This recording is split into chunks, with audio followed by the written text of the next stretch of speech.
usiku hwakareba misozi nodona ndaifunga kuti handina anondibatsira asi pakati perima penzara yemoyo ndakanzwa moyo wangu uchiti iye haripo. Iye hakanganwi vana vake, ruoko rwake runobata haruneti. Handisindeka, handisindeka,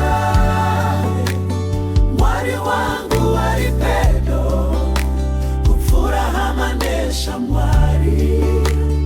Swimbo yangu yerutiziro, iye ndiye simba pakuneteka anowanikwa nguva dzose. Handisindeka,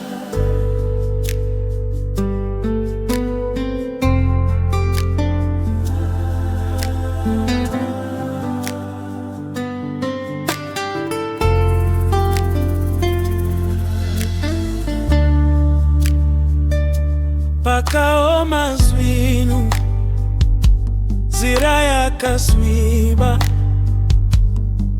ndakafunga kuti zuva harizodzokazve, asi iye akasvika rubatsiro rukuru